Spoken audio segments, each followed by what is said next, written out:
Will you please join me for the Pledge of Allegiance?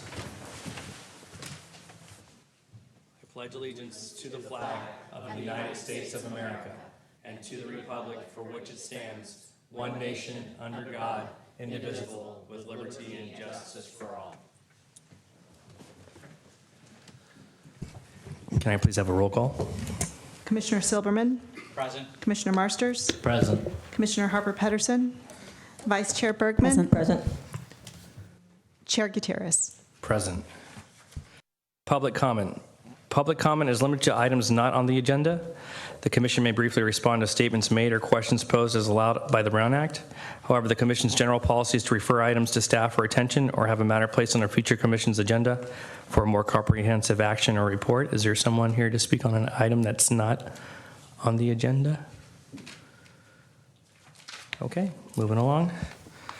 Approval of minutes of May 2nd. Anybody have any changes? And through the chair, staff would like to clarify, sorry to interrupt, but I just want to clarify that on the draft minutes themselves, under item 6A, there is a typo in the address. It shows 1520 El Camino Real, but the address, the correct address is 1390 El Camino Real.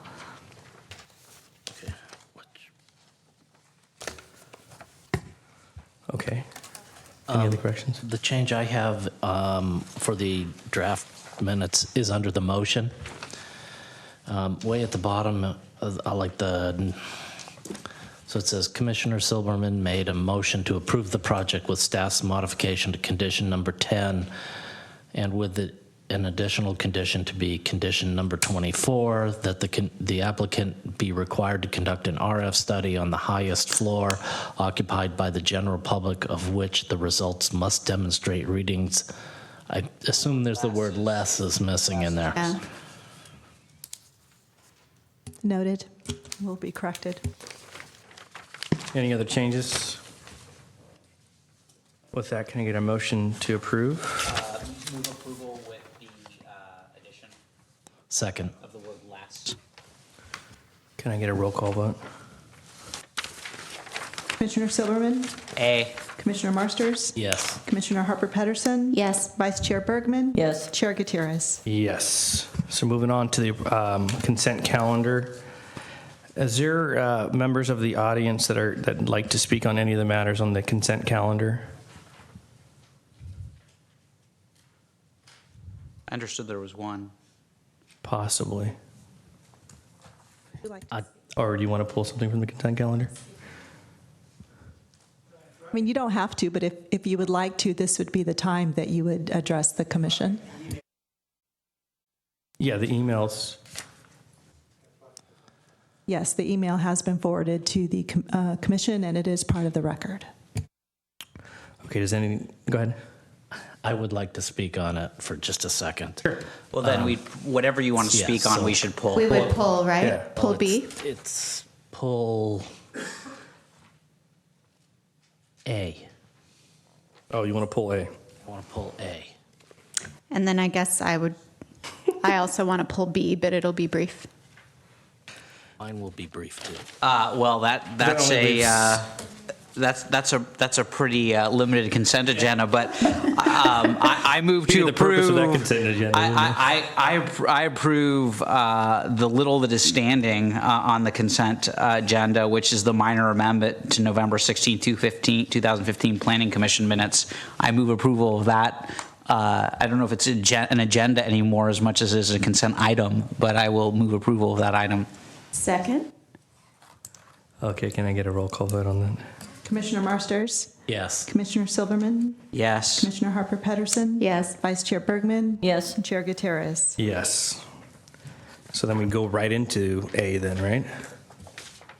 Or, Yes, you may. okay. Who pulled it? Scott pulled A, I pulled B. A, partly because of the $600,000 that is being designated for Loriola Park. And I just want to make the comment that I want to make sure that the neighborhood over there is involved in the decisions that are made in that park. I think that being a resident that lives over there, I don't see $600,000 worth of things that need to be done in that park. So I realize that this is just setting money aside for it, but I just want to make sure that the residents over there are part of the process. And that's the only comment I wanted to make. With that, unless someone has something else to say? Well, since it's pulled, I did have some questions I was actually holding.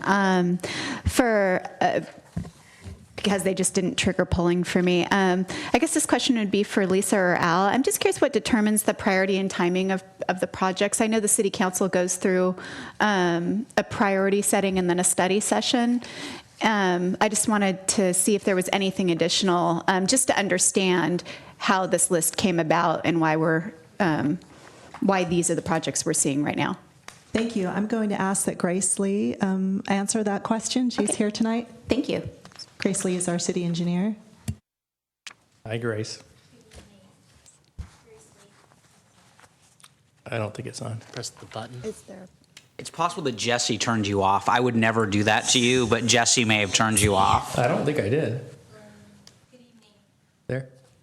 Planning Commission, Grace Lee, City Engineer. For the prioritizing of the different CIP capital improvement projects, it's based on needs and based on what your staff can accomplish what project. Oh. A lot of the, and thanks. Mr. Know-it-all over here. I'll bill San Carlos Tech for that. I missed that class. Point one. Sorry. Thanks. Grace Lee, City Engineer. And I was saying that the priority of what project goes into what year, and really it's the first 2 years that we're going through the budget cycle for, depends on the needs, the improvement needs, at what time frame and staff capacity to perform the project, as well as funding availability. So certain programs, like the sewer storm programs, we actually lay it out for 5 years. And the most pressing are the ones we want to do the highest priority, the highest need, we would put in the first 2 years for funding. And is that generally determined by staff with the approval of council? Staff would go through it internally with the city manager and the different departments with the directors, and then through the study session, the 2 days council study session, council can move around the projects and the priorities. Great, thank you. And then I just had a quick question again. I'm sorry, Grace, I'm not sure if this is for you or if this would be better for Al or Lisa. I noticed 817 Walnut, and I understand that part of the CIP is to set aside money for the initial phases of making a larger multifamily dwelling at that location. I'm just curious, will the residents who live there, and I understand there's 4 BMR below market rate residents that live there, will they have assistance for relocation during construction, or how does that work? Since it's Yeah, I city-owned? think there's only 2 there now. But yes, they would be relocated, and the city will cover the cost of relocation. And then finally, I did notice that the downtown parking plan implementation is actually not in the CIP because it's already in the implementation phase, and I just wanted to make sure that at some point we'll get an update on that, on where that is and where the timeline Certainly. is. Great, thank you. That's all I had for the item I did not pull. I had one more question on the relocation. Are they also guaranteed residents back into the new housing? Or are there other criteria for them to meet to be back in the new housing? Is it still the same? Do the people that are relocated, do they get relocated back if they choose? Well, that hasn't been determined yet, but I think that, I like that idea myself. So as we move forward and we start to put together a plan, that'll be a consideration. Okay, thank you. Grace, since you were up and talking, what is the $600,000 for at Loriola Park? That's the amount that the transit village is required to contribute. So we want to make sure we earmark that for the greater east side.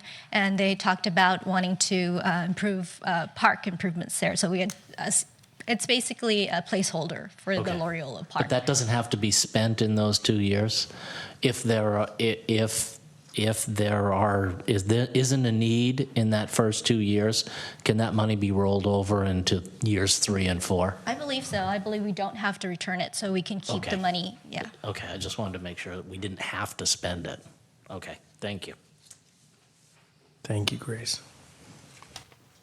Move approval of the general plan conformity determination for capital improvement projects proposed for fiscal years 2016 to 2018. Second. Roll call, please. Commissioner Marsters?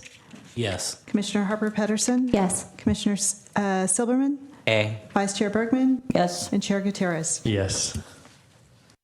Okay. B. Scott, was that you who pulled that? It's me. And the reason I pulled it was I just wanted to, based on the email we received, I just wanted to, just to be clear on the record, well, for clarification purposes, that the purpose and intent submitted to us as required by GC section 65402A is to keep the parcel as open space.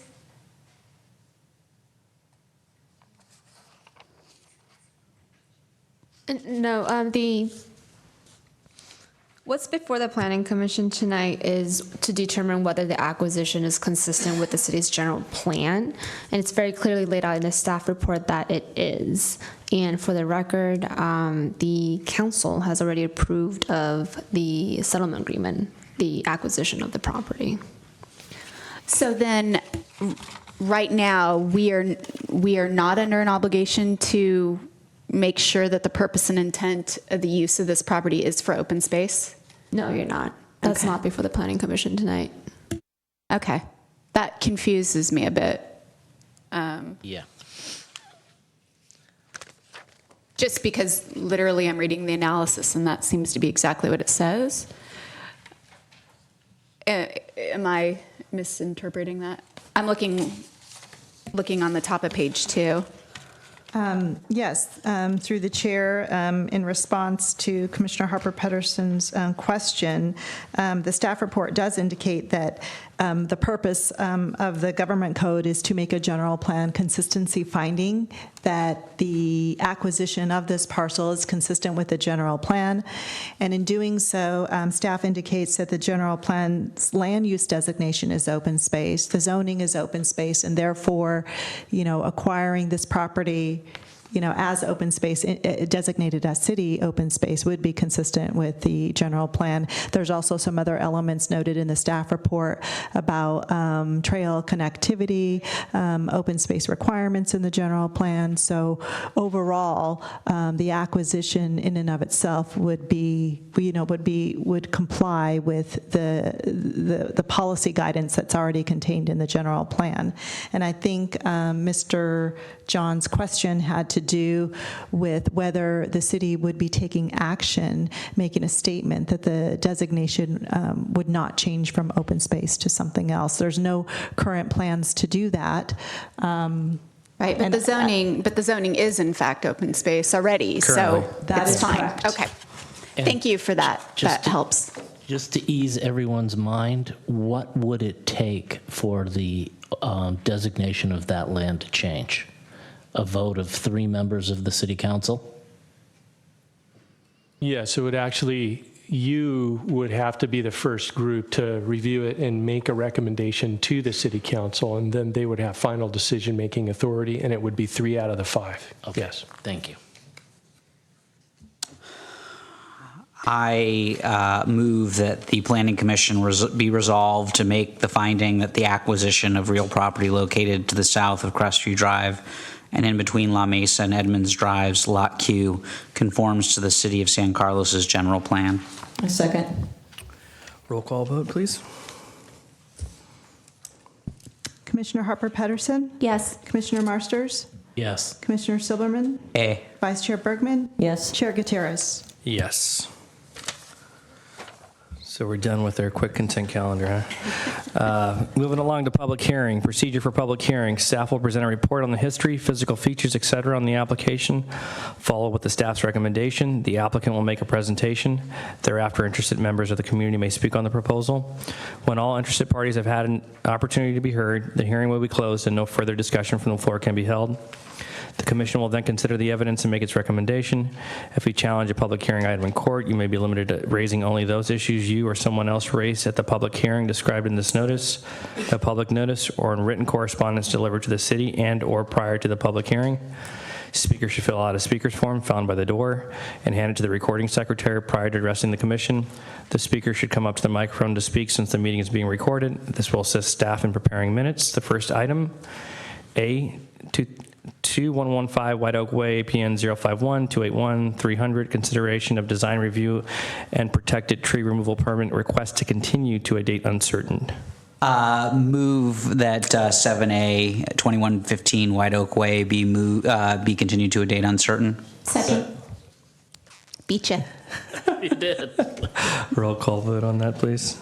Unless there's discussion. Anybody want to discuss that one? Okay. Commissioner Harper Pedersen. Yes. Commissioner Marsters. Yes. Commissioner Silberman. A. Vice Chair Bergman. Yes. And Chair Gutierrez. A. Just to be like David. Moving along, item B, 520 El Camino Real, PN 050-074-020, consideration of design review, tentative map, and below market rate housing plan approval for a 9-unit mixed-use development. This was continued from February 1st. And I think is it Jill? Jill.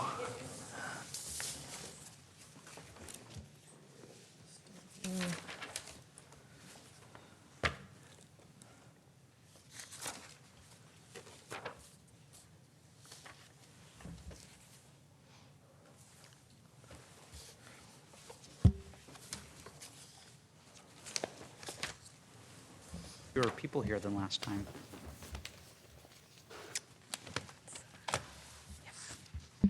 Good evening, Commissioners. My name is Jill Lewis, and I'll present to you the request for design review, tentative map, and below-market rate housing plan approval for a new 9-unit mixed-use development at 520 El Camino Real. Just to refresh your memory, the subject site is zoned MUD, mixed-use downtown, and has a corresponding general plan land use designation of mixed-use medium density, both of which allow up to 50 dwelling units per acre. This site is directly across the street from the San Carlos Caltrain station. These are the existing site conditions. It is a fenced-in vacant lot between a gas station to the north and an office building to the south. The property is bounded by El Camino Real in the front and a public alley at the rear. The project requires Planning Commission approval of the following: design review, which is required for all new construction, tentative map required for the condos, and a below market rate housing plan required for 7 ownership units, and they are providing 1 on-site rental unit. It should be noted that the applicant's previous conditional use permit request for the parking reduction is no longer necessary, since all of the required parking will be now accommodated on-site. Parking is fully provided through the use of 3 parking lifts. These lifts are permitted outright, as an automated system will be in place to move the vehicles. Further, the applicant has proposed that 2 of the 14 spaces be dedicated to the commercial uses during business hours and utilized by the residential units off-peak hours. So these are the front and rear elevations, kind of difficult to see. So instead of providing all cement block instead of providing all cement block around the sides and rear of the building, the applicant will now wrap the base of the structure for a height of approximately 4 feet with high quality porcelain tile. So you could see on the sides, and then on the south elevation, the applicant has proposed wrapping the entire visible side that will be seen from the gas station around to the jog in the building. A shadow study was submitted to staff on May 16th, 2016 that shows the longest and shortest days of the year respectively. The architect can discuss further during his presentation. I think you have that shadow study at the dais. The following slides illustrate the changes that were made to the color palette. The paint colors were changed to more muted earth tones as follows: beige at the stucco exterior, a darker beige cement block and porcelain tile combination at the ground level, horizontal plank siding in a light olive tone, horizontal plank siding at the recesses and under the glass balconies on the side elevations in a darker sage green. Sunshades and metal trellises and the fascia will be a medium gray. And actually, I have the color board right here if you'd like to pass it around.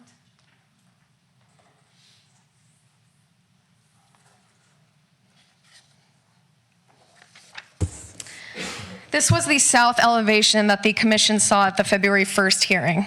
The applicant was directed to reduce the bulk and mass of the side elevations and to step back the third story. So these were the renderings that were provided recently to staff, including a May 16th iteration. The trellis was wrapped around the side of the building to provide additional articulation.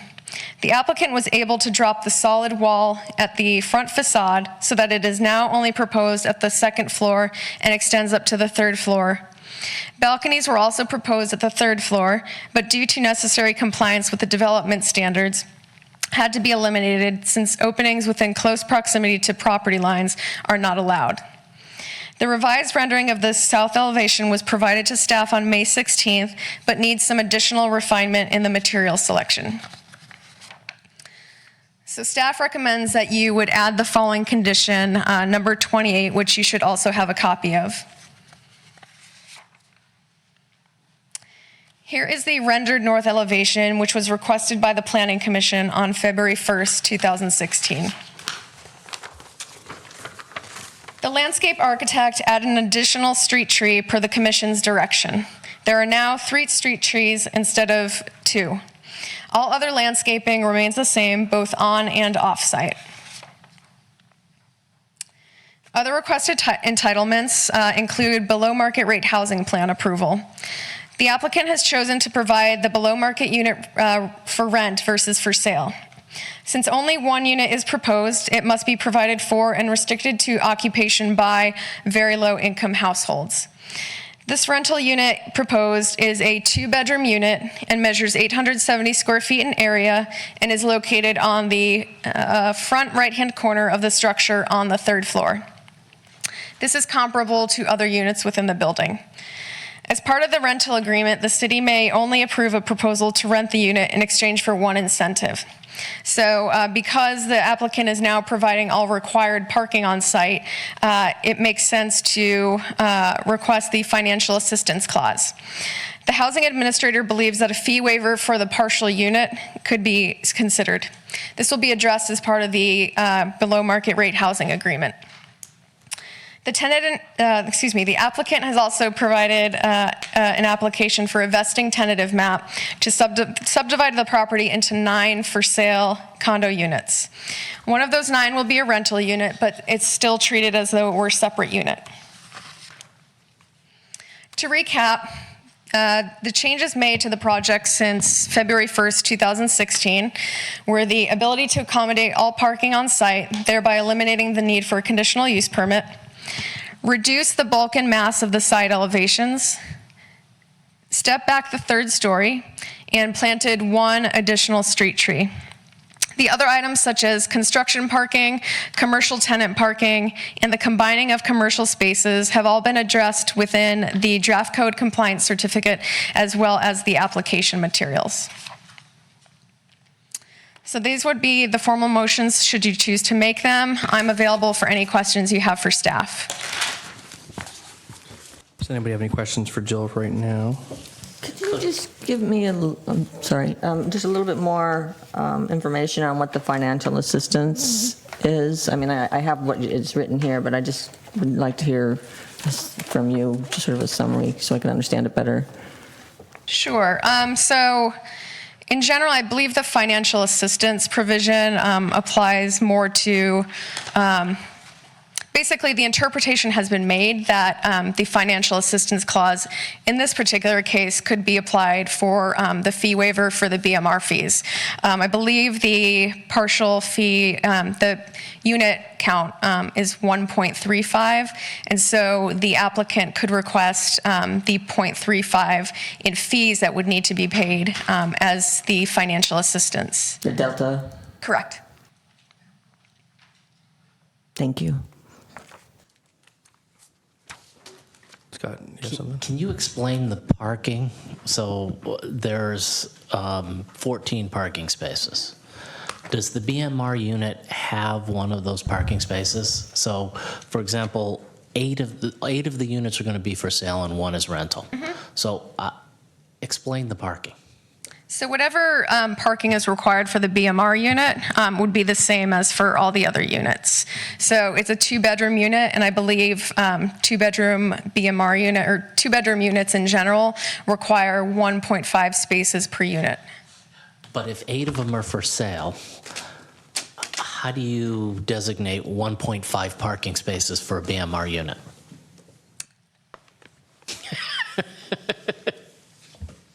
Which actually leads into a question I think I touched on last time we heard this.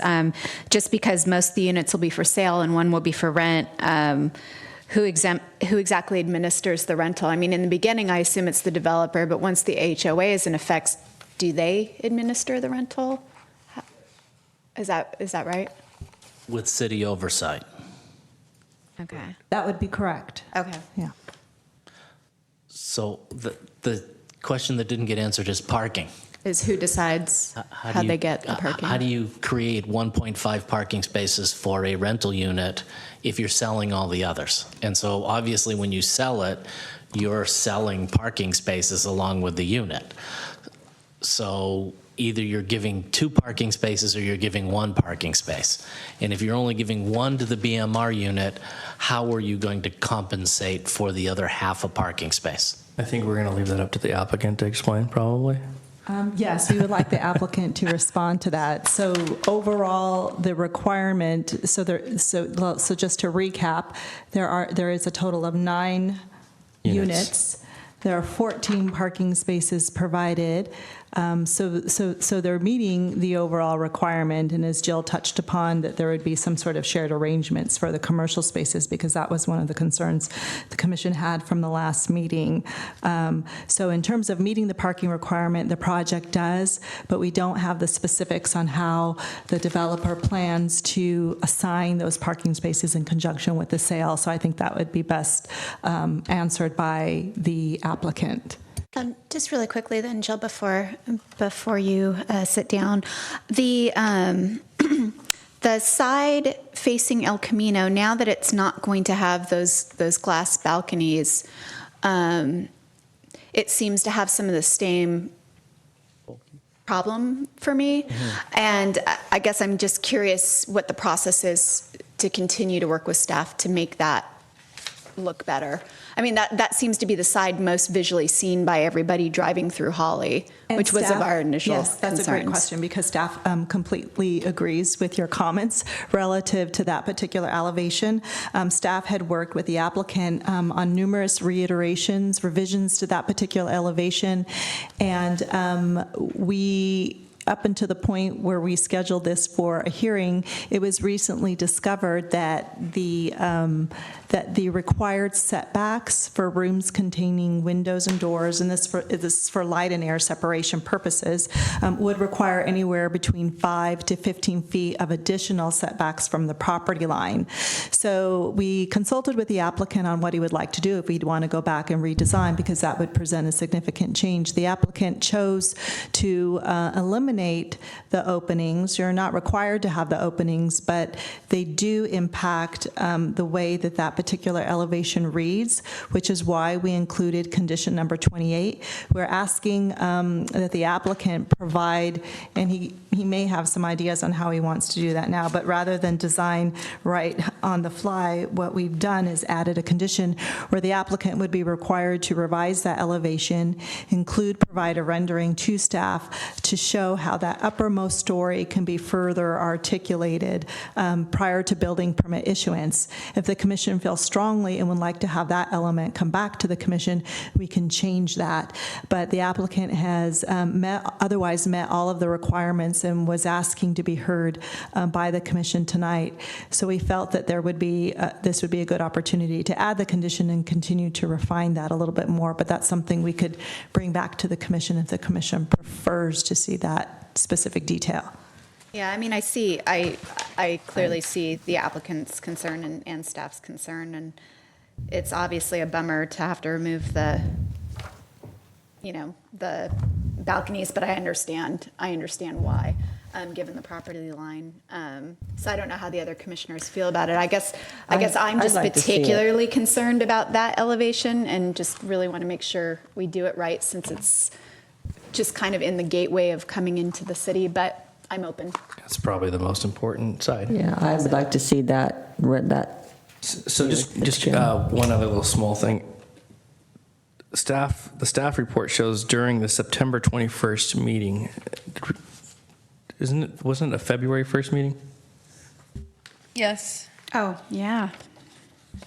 I thought I missed a meeting, so I'm sorry. So February 1st, 2016. Yes, if that was in the staff report, it should be corrected. Yeah.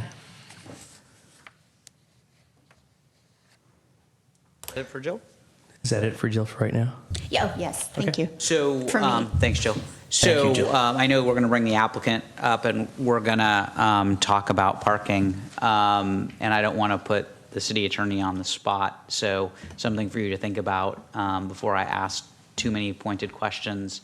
I still don't think there's enough parking. And I see that they've met the parking requirement. My view is that they don't have enough parking because we have retail spaces which don't require parking, and yet there's no place for anyone visiting that retail to park. So my question to the city attorney at some point today is, would a vote against this project based on a lack of adequate parking be supported despite the fact that they meet the parking requirement? And you can think about that for a second if you'd like, or you can answer right now. It's up to you. I had a similar concern about the transit pass encouragement, knowing that they were meeting the parking, that parking was essentially being fully provided. It still seems like a bit of a bummer not to have an encouragement for transit when they're literally right there on El Camino across from the train. But I didn't know if we had standing to require that now. So my understanding from the staff report that there is a finding that parking is adequate, that it meets the requirement. So if you were to deny the application based on inadequate parking, that would, in my opinion, would not constitute a finding, a basis to deny the application based on that reason. So it's your view that if they meet, regardless of site conditions, does not matter what the site's like, doesn't matter what the neighborhood's like, doesn't matter if they've met the criteria, the general criteria of the ordinance code, we have to say there's adequate parking. We have no choice. If it meets the code, they meet the parking requirement. Another way to address this would be to change the ordinance if this continues to be a problem. But for this particular application, if it meets the parking requirement, unfortunately, you can't make a finding that it doesn't and base your denial based on that. Okay.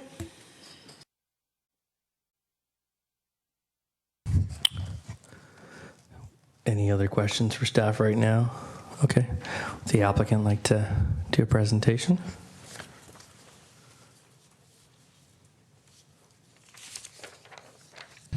Commissioners, thank you for the opportunity to come before you again. I'd like to say that we heard you loud and clear last time, and we really went back to the boards and we worked very hard. I'd like to thank Director Savay and Lisa Porras and Jill, of course, for all the time and effort they've put in to help us iron out as much as we can and make this building possible. As has been said, we have added more parking. We added 3 mechanical parking spaces, which are considerably costly. We've also stepped back the side of the building that faces the garage because it is visible from, as people come into San Carlos, they see it. Obviously, wanting it to make it look as best as possible, we put a balcony there with glass railing and a slider. and we put some people up there saying hello. Well, unfortunately, I understand the rules that say that, openings into habitable spaces need to be within a certain distance of a property line in the event that somebody builds a building there. However, we do know that gas station is going to be there for at least 50 years. These units on the upper level do not need this one balcony for light and air. They have ample light and air in a balcony already, one of them facing El Camino and the other one facing the rear. This is simply done for architectural reasons in order to improve the look of the building. If there's anything in your power to bring that back in opposition to the code, then please, by all means, help us and let's put that back. If it's not possible legally to bring it back, what we promise is that we will do something that will be very attractive. We have worked with the city of San Carlos before. We have worked with these planners before. We would like your trust to be able to come up with a solution. I mean, we can even put a glass element there that may look like a window, but it's not really a window. I mean, I know that's kind of cheating. We're not in Disneyland here. But there are times when some gestures like that would be helpful. And we are not excluding any possible solution to this. And I'm going to turn around to our friendly planners and see if there's a solution they can help us with. We will promise to work this out with staff. One thing that we would like to request, we've been at this almost 2 years, and we have done absolutely everything that was asked of us. We responded to the gas station's concerns. We responded to neighborhood concerns. We have upped the parking. We have really a very nice looking building with some very attractive materials. We now have the porcelain tile almost comes all the way around. It's all over the front. It's all over the sides. I think you're not going to see, the only part that's painted concrete is the rear. We have very nice balconies. We have a beautiful wood material that we have selected for it. And we have toned down the colors so they're not as loud as they were before. I think they're all going to harmonize. It's going to be a great place to sit down and go have a cup of coffee. If you're going to, issues like the bus passes and so on, we follow the rules of zoning and whatever it says. Now, let me try to explain a little bit what happens with half cars. That's the way the rules are written, and there's no such thing as a half car. When a person rents the affordable unit, a family rents the affordable unit, they have access to the parking in the building. The parking in the building says that they own 1.5, but that means that they may have one space assigned to them, and the rest are up for grabs. You can park in those spaces if it's available. If it's not available, you cannot park there.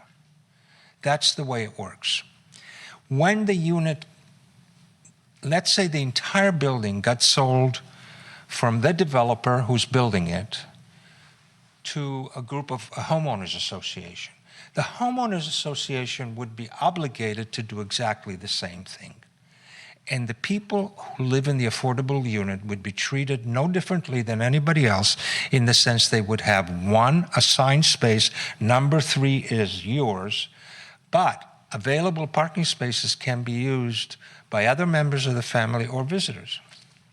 So there is no need to actually sell half a car.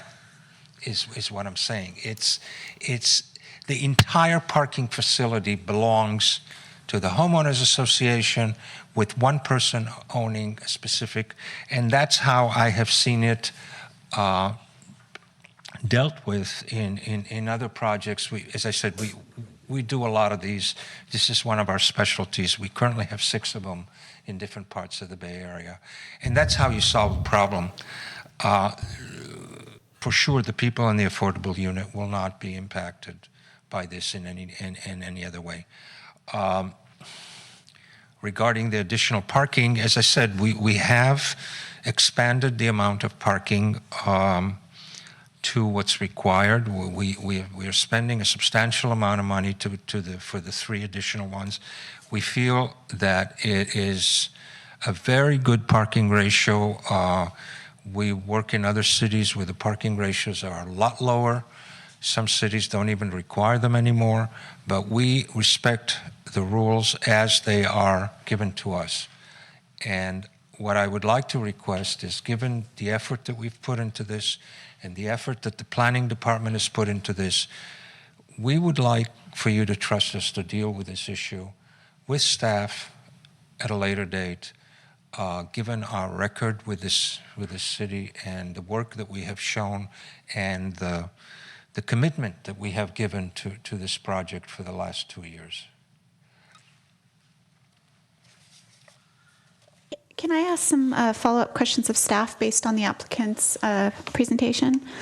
I guess one of the things, because the gas station is likely to remain for a very long time, is there a way to give a variance for the balconies? I'm not going to lie, I kind of like them. We're not sure about being able to make the findings for a variance. The variance would have to say there's some physical characteristic of the lot that's unusual and would limit the applicant's ability to develop on it because of the windows really don't. And you don't rise to think that. the fact that it's kind of at the gateway of our city is special enough to trigger that? You know, I do think that that's a good reason to put windows there, but to make the findings, I think, would be a challenge. There's another way to do it, Okay. but it's more challenging, and that is through a plan development application. And what a plan development application allows you to do is change the code for a unique situation like this. That's the intent of that part of the code. So we agree that it would look a lot better with the window. Now, a PD is more expensive. It would require a zone change by the Planning Commission recommended to the City Council, who would have final decision-making authority. And it is likely that we would recommend that be done for that, I think. Yeah, and there may be some other requirements. It may be an acre that's required or something for lot size. But we could look into that if the applicant wants to do that. I thought one thing that the applicant suggested is a faux window there. How would that? And, you know, quite frankly, we've used it before, and I've used it a number of different times, and the reason that you don't notice it is because you think it's a real window.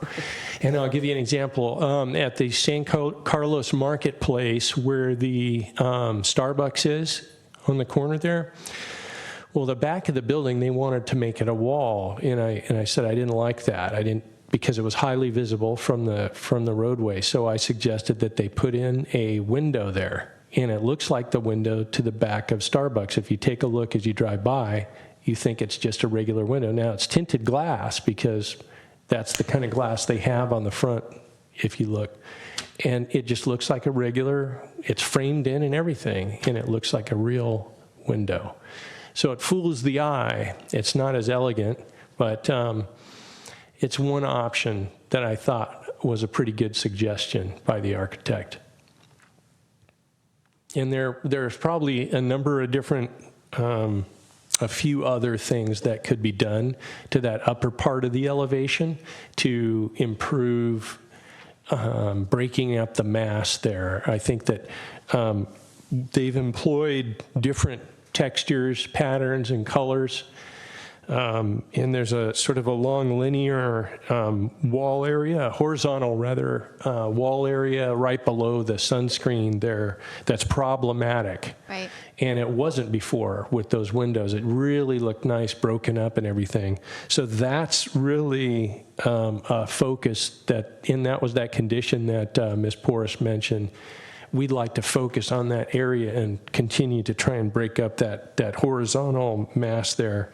And there's a couple of other little minor things that we could do to, I think, improve that as well. Okay. Thank you. So you Al. could put the railing there and a fake window, so it would look like there's a balcony there, but there really isn't? Didn't think about the railing, but theoretically, yes, you could do the whole thing. What we would ask the architect to do is provide us with some examples of that, as you know. And I think the architect may want to speak, but we could ask for that to be rendered like this in a computer model and take a look at it. But yes, theoretically, anything's possible there. I did have one other question about parking, and since you may want to respond to this too, I'll go ahead and ask it first before we bring you back up. I think, now I don't presume to speak for the rest of the commission, but I know that in our previous conversations, our bigger concerns about parking have always been the commercial spaces, and whether, depending on what goes in there, whether they would trigger additional challenges for the surrounding areas. And having two shared spaces, I think, is helpful, but having more shared spaces would be even more helpful. My point is the residential parking doesn't bother me at all, is what I'm trying to say. But perhaps if instead of just two shared spots, maybe it was 4 shared spots during business hours, that might be helpful. And I don't know how the rest of the commissioners feel, but I just wanted to say that. If they're only going to assign 1 per unit and the other 5 are going to be open, then why wouldn't they be able to have 5 shared spaces? I mean, You make an excellent math point My there. concern is the commercial space as well, because 2 spaces basically would be the 2 people who are working there, presumably, and then I guess if it was, and I appreciate that it actually looks really nice, but they chose to put a coffee shop in the rendering. In the rendering, yeah. And coffee shops have customers, and there's nowhere for them to park. Certainly not in front. So maybe now, sorry, Jesse, don't mean to jump the gun, but maybe now would be a good time for the applicant to come back and speak to those issues, unless you guys had more stuff to throw out Well, there. he'll be up here. We can probably ask him. Okay.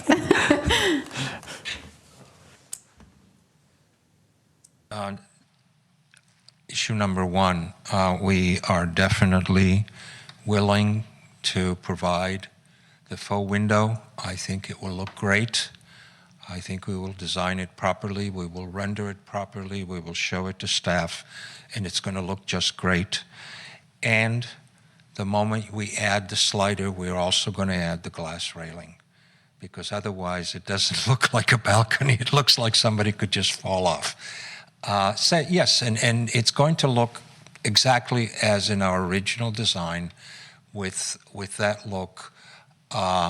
This is something that is actually not that hard to do, and since we already have it in the budget, we might as well go ahead and do it. Regarding the parking for the commercial, I cannot really, I am just the applicant. I'm not the owner of the property. Don't have the ability to change those things. I know that given Isn't the owner sitting right behind you? that one of the owners is sitting right behind me, given that people are going to be paying a fair amount of money for these units, they have the right to at least share some parking spaces. So what we are suggesting now is 2 parking spaces shared for the commercial and the rest shared by the residents. We feel is fair. We could change it. We could make 3 and 2 as opposed to 2 and 3. We could play that. believe that we are providing an adequate number of parking spaces. As I said, this is a transit village situation. We have buses, we have shuttles, we have bicycles, we have a transit village going in there. A lot of the people, if we end up being able to sign a coffee shop, which I think would be fantastic. There's nothing I would love to see more than a lot of people out there hanging out and just enjoying themselves. I believe a lot of these people will not be coming in automobiles. I think they will be coming in public transportation. People are going to come to your coffee shop on public transportation. Well, they may be coming to the transit village area. They may be coming to the train station, maybe coming to one of the other shops, and they may stop by and get a cup of coffee. We don't have to have a coffee shop. We can have something else. But this is when we put signs on the buildings just to illustrate a possibility. We don't have a tenant as of now. But going back to my original point, we need housing. We're providing 9 very good units here, one of which is for low income at the lowest level. We have spent 2 years working very diligently with planning staff. We have done many drawings. I think we have a really good product here. We're asking for your approval, and we're promising that those 2 issues that are remaining will be resolved, and they will resolve successfully with staff. So thank you again. Yeah, I think that my personal opinion is I think the applicant's done what he can to try to help the situation with the parking. But I think if we as a planning commission, it seems like we're trying to have applicants solve a problem that we have with the zoning. And if we really feel that the zoning and the parking is incorrect, that we should probably make a recommendation to City Council to look at the zoning and make a recommendation for change.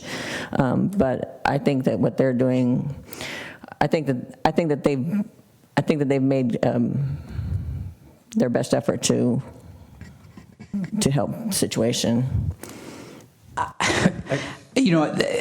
I'm going to have to respectfully disagree. I don't have a problem with I have some problems with the zoning generally, but there's something somewhat unique about this particular property. I mean, it's not that I have a problem with the zoning code. Well, I do, but anyway. It's this particular location. You've got no public parking. You've got a 1-hour zone, maybe 40 feet, 50 feet, well, maybe even longer than that, 100 feet, and it's a 1-hour zone, and those spots, there's probably 3 of them, they're always occupied. I agree that I don't like the situation with the parking whatsoever, but to the extent that we can make the applicant solve it, is what I'm saying, is I don't know how far can we actually push that. So here is my sort of take on the situation. I don't think that there's adequate parking, but I don't feel like we can push them into creating more parking. But there's a balance between parking and transit. Mm-hmm. And what I see is that they've solved they've met the standard for parking, but the way that maybe this should be solved is through some sort of either discounted transit passes or something like that. And I don't know, I don't think we're allowed to actually force them to do a transit pass because of the situation, but that may be where the give is in this, okay, is if there's something that the developer or owner can do as far as providing transit passes as an alternative to the fact that because it is so close to the transit, that may be the give. Well, I do have an agreement from the owner on that, so we're willing to provide passes, whether it's a code requirement or not. We can provide it. Obviously, we're not going to provide it forever. There's a number of years, and then beyond that, it disappears. So what can you elaborate on that. Well, I don't know exactly what the requirement is for the city of San Carlos, but we've been asked in other places to do 2 years, 3 years, and 5 years. Okay. I will say that probably the bigger transit need is for the employees of the commercial spaces, especially. If they're going to be the ones parking in the only 2 spots for the commercial, you can see how that would be a bigger challenge. So Yeah. particularly getting them to park somewhere else would be very helpful. And for me, the other piece of this is a transit pass for the BMR unit. Right. Okay, Well, so. And as I mentioned earlier, I was already disappointed that because it is in a TOD area, that the TOD encouragement would be somehow left off. So I actually would like it regardless, but I do also too. for employees. Yeah. Yeah, we actually have a nexus for it because I think we did on St. Carlos Avenue, there was a commercial element to it and that owner. Well, and also, one of the findings we have to make is whether the site is physically suitable for the type of development. And I think that you could make an argument that to the extent that there is insufficient parking in the type of development, that it's the site is not physically suitable. So. May I ask a question of staff really quickly? So just on the parking issue, say we go ahead with kind of where we're at. It sounds like maybe some transit passes, maybe some employee alternatives, but that depending on who the commercial customer is for these 2 spaces, they end up parking at the Shell station constantly. What then is triggered if there's a constant problem with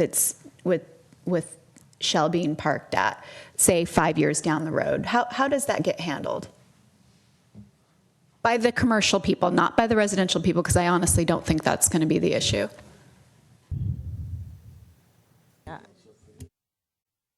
Can I just say something regarding the parking at the Shell station? Because we've had a lot of experience with Right. that. Yeah, thank you. Yeah, why don't you, they're still talking over there, so. Please, yeah. We have met with the owners of the Shell station 3 times. We have offered a lot of things. We've done absolutely what they asked. We sat back. We did everything they asked. They keep saying, oh, people will park in our gas station. The reason park in their gas station is because it's unsupervised. They don't have any fences. They don't have any limits. They don't even have a sign that says parking for customers only. They don't have that. You can go look. I suggested to the owner, why don't you invest $20 in a sign? Why don't you put a low fence or some planting in a way that doesn't make that driveway so wide open and immediately says, don't get in here because you're going to get towed. They also have, they have a gas, they sell gas over there. They have an enclosure for it, which makes it very difficult to come in from that side anyway. I believe that this issue, they also just built a building which sits diagonally and is kind of strange looking if you ask me, but it already takes up a substantial portion of the gas station. There's not that much parking space there. So you're saying there could be some other ways to negate. Well, I think that they have made a big issue out of this, and I think they've done it without really the benefit of wanting to do something to help us. They were actually opposed to us, and this is really not a problem. And if it is a problem, they should solve it. It's their property. Nobody in our building is going to park there. These units will be sold to very responsible people. Yeah, I want to reiterate. I really don't think your residents are going to be the ones with the issue. I'm thinking more transient customers that can't be caught fast enough to enforce. Picking up a coffee for 20 minutes is kind of my thinking. My experience with corner gas stations, and they are disappearing very fast. There are no gas stations left in the corners in San Francisco and in many other cities. They're disappearing for housing because it makes sense to build housing where gas stations used to be. The problem of people parking in gas stations long term is really not the issue. The people who go there to park because there's a giant market there and they can go buy Coke and other things. That's the reason. That building was built there, and it's very short-term parking, and it's primarily for that reason. I don't think anybody from our building, and really should not be penalized for their inability to safeguard their own property. Can I ask staff to comment on that? Yes, we were just having that conversation, as you Right. probably saw. And so this is a situation whereby you could have people parking on somebody else's private property, and typically that's enforced by that private property owner. I mean, I've been to situations before where sometimes the private property owner will even hire or have a staff person kind of have their eyes out. And if, I've seen them follow people away from the spot and say, please remove your car, otherwise we're gonna have to tow it. So really, if there isn't any kind of problem that would arise, my understanding is it would be monitored by Shell gas station. It's a private matter. I would agree with staff on that one. Okay. Am I the only one that would totally park at Shell and run in and get coffee? Oh. I hope, but you're right. Admittedly, if they monitored it better and had a person come say that they would tow it. Why would you that park might- in Shell? There's a parking lot right next to it. Yeah. Well, right. Yeah. Exactly. It's full. But, okay. I mean, if you think that's just a problem I'm envisioning that isn't going to happen, then I'm okay with that. I do think it's going to happen. Oh, as do I. Yeah, I mean, that's And again, I don't want to say that that some of the responsibility shouldn't lie with Shell. Of course, it is their property, and they should be monitoring who parks there. But admittedly, I just see it being a concern, and I'm thinking, is there a way we can anticipate it? That's all. And if there isn't anything else we can do, then I guess there isn't anything else we can do. But Oh, well, I think there are things we can do. Yeah. I mean, we could deny the project based on an inability to make finding 5. We could indicate to the developer that we were inclined to deny the project based on an inability to make finding 5 unless they made whatever changes that you proposed, whether they agreed to make the changes that you proposed. And to be honest, the only change I propose is perhaps more sharing between the resident and commercial spaces, and not much more, to be honest. But I'd really rather hear what some of the other commissioners think of this, because I've been monopolizing too much time on this subject. who wants to go? Yep. On conclusion that this space is going to be a coffee shop. I think we've already indicated that this is simply for the drawing. Right. And yet everything I hear is nobody will walk over to get coffee without being able to park there. I think let's redraw this as an office space. Okay. Let's redraw it as some other usage. So it eliminates this perception that, in order to go buy coffee, we have to park a car, which is not the case. I mean, there's a Caltrain station across the street. People get off the Caltrain station, they will walk over, and they will buy coffee. Yeah, I agree. And frankly, if I'm the business owner, I need to consider that whether or not I want to put my coffee shop at that location, okay? And, versus, let's say, a Starbucks that's in a strip mall. So these are all, considerations that need to be accounted for here. I understand the sensitivity.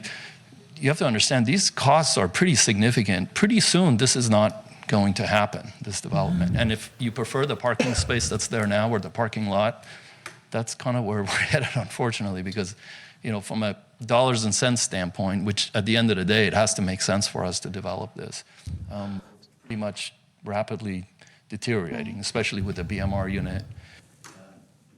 We would consider doing the passes if that's something that would And I satisfy. think we're all sensitive to that, honestly. You'd probably have to sit through all of our meetings to know that. But we obviously want it to be feasible for the developer. We really do. I understand that. So one of my questions is, Here. see problems. I'm going to turn off your If- mic over there. If they're looking at potentially retail, at potentially office, is there a way to balance that and say that if retail of some sort goes in there, that would have to come back to us, whereas if they put office space in there of some sort, that would be approved? And I'm a little concerned with that because I'm worried about, maybe it's a small sandwich shop or something like that people in the surrounding businesses walk to, or something like that. Worried about but- the business owner, or are we worried about the Shell station? We're worried about I'm over here, the customers. Neighbors yelling at us for their lack of parking. No, I mean the actual It neighbors we currently live is by. a lack of parking. So. Right. People parking right in front illegally, going in, running in, doing stuff, causing traffic problems. I literally have like 3 or 4 pictures of that, yeah. I mean, that's what It happens that's the currently right concern. now. Through the chair, Yeah. if I could, if it's appropriate now, to follow up on Commissioner Marster's comment with respect to land use. The purview of the commission for this project that's in front of you is design review. There's no conditional use permit component to it, so we're not really in a position to put conditions on the project with respect to land use. And I'm sure the applicant doesn't like that as well, because it sounds like you might commit to something different. The uses that would be allowed in these 2 commercial spaces that are less than 1,500 square feet is basically limited to those listed in the zoning ordinance. And it's not a wide array of uses that are otherwise permitted in this zoning district. It's further limited to a specific set of uses. So that applicant would be, the future uses of the property, as long as they're consistent with that limited set of uses, would be permitted in these particular spaces. But if I remember correctly, office use actually has a higher requirement for parking. So, we're talking about switching it to a potential, again, whatever the tenant is, it is. We don't know. The market will bear what the tenant is. But if we're looking at it from an office perspective, technically our requirement for office is much greater than it would be for retail and service use. So that's the dilemma. And it really, I think I appreciate, you guys have done a great job in coming in different iterations and stuff. I don't think any of us are discounting that. There's a reason why this lot was vacant for so many years. This is a tough lot because it's so visible. And I think that's what we're having a trouble with you're going from having nothing there to.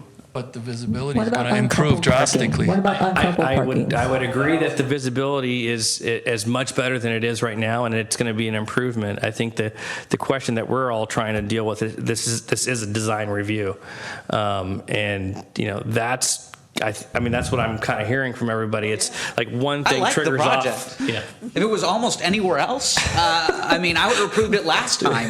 Put a sign up there for the next person to buy it. What about uncoupled parking instead of with the provision for the below market unit? But what about uncoupled parking? So I think that they've done a good job on the parking as it relates to the residents. I don't think we're talking about that anymore. And no tenant or no customer is going to go park in the back of an alley to find parking. They're going to find what's the easiest. May I offer a compromise solution? Absolutely. I had to twist my client's arm, and he may fire me after this. No, I think you misunderstood. I'm just kidding. I'm just I'm kidding. not going to fire you. No, I'm just kidding. I really am. Wait, hang on. yeah, As far as I understand it, we meet the parking requirements. Am I wrong? That's correct. The parking requirements are met for this project. The parking is consistent with the provisions of the code. And I know the commission has indicated some of the challenges with a site like this, but you'll find that there are probably many more sites like this along El Camino Real that have only the frontage off of El Camino Real and won't have the parking as well. And I know there's been a lot of speculation about future uses, and that's what makes this conversation, I think, even more challenging. However, I will reiterate that as proposed and with the uses intended for that, it is consistent with the provisions of the parking. There are, although this site maybe is more highly visible and the characteristics of it make it a bit more challenging with thinking about how is it going to feel, how is it going to operate. But you have situations where people probably park in the Bianchini's parking lot and run into Starbucks and nobody notices. It's just a matter of really having But there's the a city private lot property. behind there that a lot of people park at too. I mean, it's the lack of the current situation in that spot particularly. And I actually see, I see your point in trying to redirect us into what's appropriate, what we can make the findings on and what we can't. I think what David had said, though, was that number 5, the physical suitability for the site might justify this conversation under design review. This is design review, so if it wasn't a design review application, we probably wouldn't be even debating this anymore. I mean, this is the design review itself is triggering everything else up. I understand there's certain you're meeting certain requirements, but it's this like I'm saying, I'm a broken record here. It's this particular lot. It's difficult. I mean, it's literally the traffic counts are probably the highest here than most of the city. Finding of insuitability would be based on parking, which is adequate. Well, why couldn't you park there? Well, it's this, whether the site is physically suitable for the type of development. So, I mean, you have to look at everything. Can I ask a question? May I ask an architect's question? Of course. If on El Camino Real, housing with commercial at grade is not suitable, then what would be suitable? I think you're ignoring, not intentionally, but unintentionally, the word site. I'm not talking about El Camino. I'm not talking about the entire city of San Carlos. The finding is whether the site, this one specific site that we're talking about, is physically suitable for the type of development that you are proposing.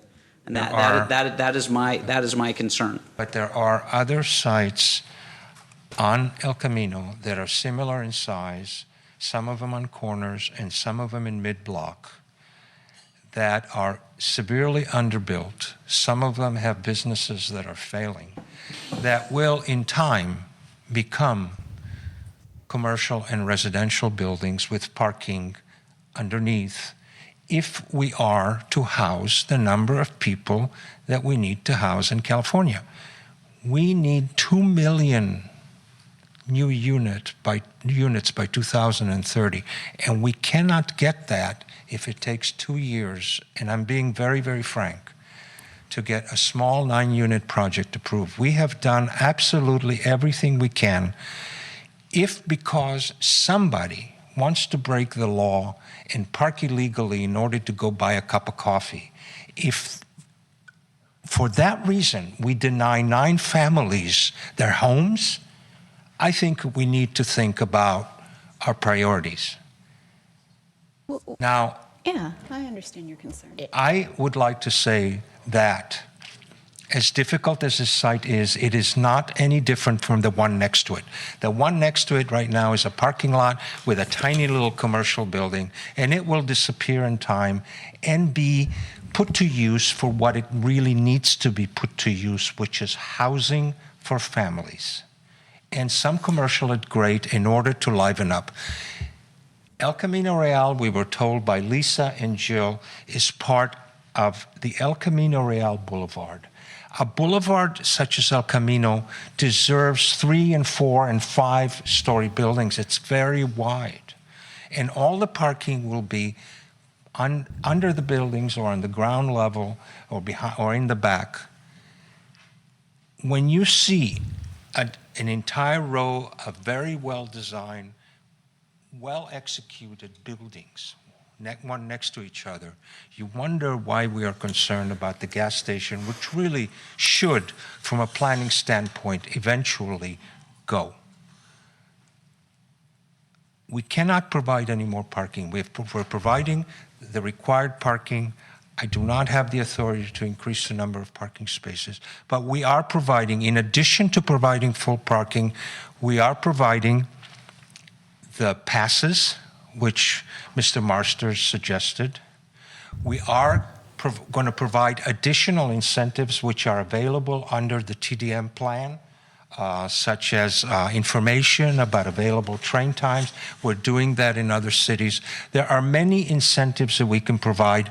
We have ample bicycle parking, and we will provide more if necessary. I do not believe, I think that it's excessive to throw the baby out with the bathwater and say that this site is not suitable for housing and commercial. I think it is. If there ever was a site for housing commercial, this is definitely it. And so is the corner, and so is the site next to it, and several other buildings beyond. We're talking about looking at the future. We're talking about housing people in California that do not have housing available to them, whether they have the money to buy it or not. I think that the mitigation measures that we are promoting, Mr. Gutierrez, Mr. Marster, Mr. Silberman, Ms. Bergman, Harper, what we are providing here is an excellent package. It makes no sense for us to be delayed a year in planning, other planning motions. I believe that this is an excellent design, and I hope and pray that you will approve it. Thank you. I want to say that they met BMR. They're providing a below market rate rental unit. They're putting in lifts. They're willing to change the facade. They're sharing their parking spaces. They're providing passes. And I actually agree with the vision that you're painting for the future and what El Camino is going to look like 20 years from now or 40 years from now, and how we're going to have more dense housing near our transit. That's basically what the general plans call for. So I think that if ever, I think we have to look at the long term. I don't like, right now it doesn't make sense, right? Right now it makes sense that there's not enough parking, but I mean, if we're looking 10, 20 years in the future and we have the transit station there and you have people coming off and on transit, I think that it's going to be less of a problem than it is today. I personally, I'm going to vote for it with those provisions. I would like to ask a couple more questions, and then I think maybe it's time to close the public comment, and we can have that discussion. But I would like to ask a couple more questions not related to parking. And one is to staff. There was concern in the last meeting about a left turn off of Holly Street. Do we know if that area has been painted on Holly Street? Into the alleyway? Yeah, the turn into the alleyway? Yes. Right? Okay. Okay. I just wanted that answer. And then the second question that I have before I'm done and until we have the discussion amongst ourselves is trees. And so can your landscaper come up here, please? You've been sitting there very patiently, and I'm sure you knew I was going to call you up at some point. So can you sort of tell me what's changed in the trees? I know you've got 3 street trees in the front. Thank you. Can you tell me the size of those trees? Are they going to be 15 feet? Are they going to be, what's the size of those trees going to be eventually? They are going to, we have not designated a selection. Okay. But according to the recommendations of staff, we have agreed that they will be from the approved street tree list. Okay. Provided by the city. Then before you leave, I'm going to ask staff, why, okay, can we put large trees along the street going forward? It seems to me like everywhere we put trees, they're like 12 feet tall maximum, and we're now talking about putting 40-foot, 50-foot buildings along El Camino, and I want these trees to actually sort of, the idea of complete streets is that the trees close the streets down and cause people to drive slower. And so I want to make sure that we're going to put trees that are appropriate to the height of the buildings. The maturity of the trees should be 2/3 to 3/4 of the size of the building. And I just want to make sure that that's going to happen for the street trees. So the street tree that I believe has been selected for El Camino Real is the Zelkova tree. And so a number of years ago, there were some improvements that came forward to the city council, may have gone through the planning commission, I'm not quite sure. But it included street trees for El Camino, so it would be the signature tree, and that was selected. Again, Zelkova is the type of tree, and I believe that it grows, and I was just trying to look up the height of the tree. I think that it's similar to what we see in downtown in terms of the height. Maybe one of you knows the Zelkova, or perhaps since you're an expert. Know that it is very similar to an elm tree. In fact, in many cities throughout the country, it's been used as a substitute for the elms that were lost to Dutch elm disease. Zelkova serrata is a medium-sized deciduous tree, usually growing to 30 meters, 98 feet tall. It's characterized by a short trunk into many upright. It's never going to grow to 98, to 90 or 100 feet here, but at least it's telling me that it might get to 30, 40 feet rather than... Maybe there's another version of Zelkova. I would suspect that under these conditions, with the proximity of the buildings and the narrowness of the sidewalk and the planting area available, that it might ultimately get to 30 feet with maybe a 25-foot spread at maturity. Okay. Yeah. The second question I have about trees are the trees along the side of the building. So I saw one picture in here where a different type of tree was shown, but I also I am not sure exactly what you've chosen for the trees on the side. Okay. Well, I should correct. So there are 6 species of the Zelkova. Some of them only grow 10 to 16 feet tall. So can we ask some are bush-sized. Okay. I'm looking for street trees to be reasonably sized relative to the buildings. And I somehow that needs to be communicated to the developers as they come along. Those are the trees. Okay. And they get... To address Mr. Silberman first, Zelkova serrata, the first one that you mentioned, is the one that is typically used in street tree plantings. That's the big one. That's the biggest one, yes. That photo is of the Spartan juniper, which is what we've specified for the south side planting. Mm-hmm. Thank you. They're columnar, evergreen, very densely branched and leafed, and they will grow 3 to 5 foot in diameter and 15 to 20 feet tall. Okay. Fairly fast growing. Okay. They won't get more than 15 to 20 feet tall. Now, there are other varieties of juniper that will get taller than that, but unfortunately they are narrower. Okay. Thank you. According to grandboulevard.net, it's a Zelkova serrata, which is the taller one. Thank you. Thank you. I'm happy with the landscaping. Thank you. Thank you. Does anybody else have some questions for the applicant as of right now? Lisa, you look like you want to say something. Yes. During this discussion, we found a provision in the code that would allow the applicant to maintain the window and door openings along the side elevation, and that is through the allowance of a concession through the below market rate housing ordinance. However, the applicant would need to decide between the financial assistance, the question that Commissioner Bergman raised at the beginning of this hearing, between that and the concession, which would allow the you to deviate from the otherwise required setbacks for each of those room types. So through that provision of the code, the applicant could maintain those openings and balconies as originally presented, or in one of the, I'll get to that in a second. Let me just see if I can scroll through here.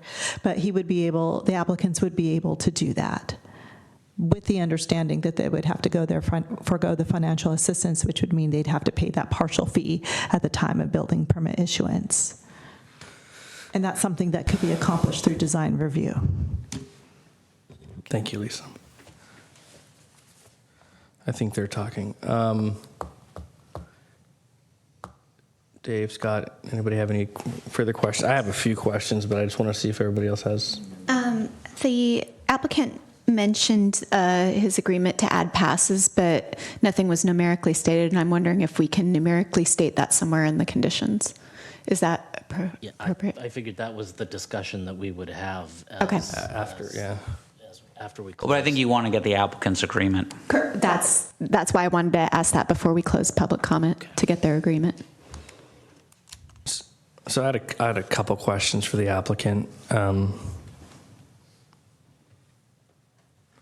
So the BMR unit is a rental. Correct. Any particular reason why we went that route? I don't know.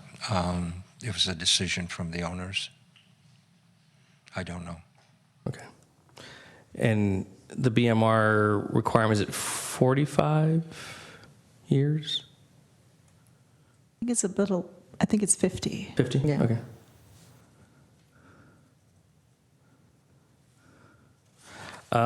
And thank you for getting us the shadow study.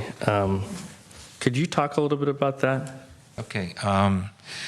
The shadow study takes into consideration winter and summer solstice, which is the worst, the longest shadow conditions, summer and winter.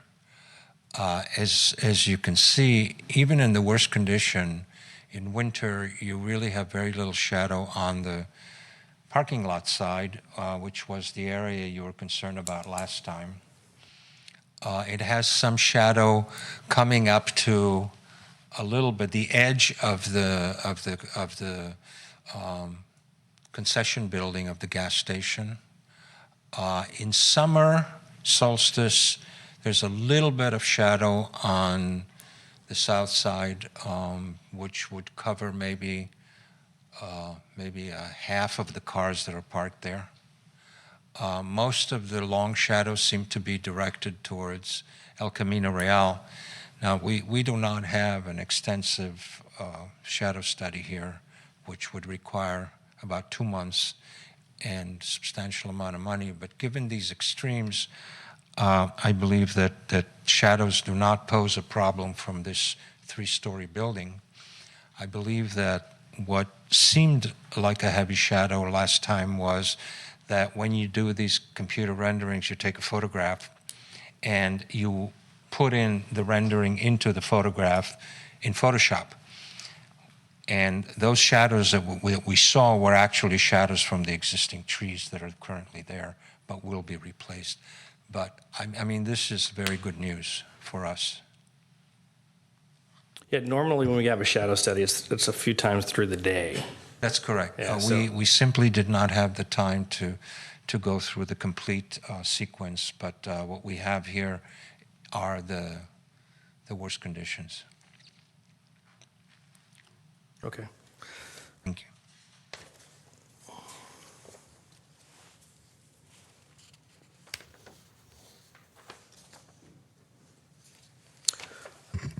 Any other questions for the applicant? Is there anybody else who wanted to speak on this matter?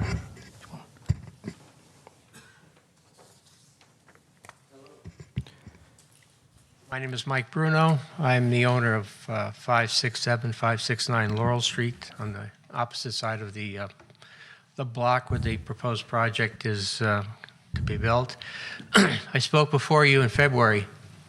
I had a number of things on a list that I brought up, primarily the parking. I know we keep going back to that. I was at home nursing a sick wife, watching you on TV, and I just had to come down here. And I fully support Mr. Silberman's position about the parking. Back in February, the applicants had stated they were going to continue to own and rent the spaces. Is that going to be what you're going to do? You're not going to do that anymore? Okay. Given that a lot of people work from home, they don't drive anywhere, they leave the cars parked, and I think I heard correctly that the parking is going to be open and random, I foresee a problem with the people that occupy that building jockeying for spots. You're going to have somebody that's going to drive off to work, they're going to come back, their spot's not going to be there. They're going to have to go find a place on the street. The applicant's architect, just a few moments ago, has the attitude that the parking problem for the neighboring owners is our problem and not yours. You know, I take you. That's what you said, sir. No, I said the gas station. No, well, there's other. Speak to us. Okay. I beg to differ with you, sir. I interpret it that way, and perhaps some of you others did too. Again, the commercial space customers are not going to have a place to park. They're going to be imposing on other property owners on that block. It's all private spaces. All the parking is private. You're going to have parking wars and towing people constantly. It's not going to work. I have a few other things, but I'll reserve those for another time. But I just wanted to make those points, and I really support your thoughts about the negative parking situation, even though they seem to meet the requirement. Mike, now's the time to bring up any other points, because we're probably going to... I'll leave it at that. Okay, thanks, Mike. Absolutely.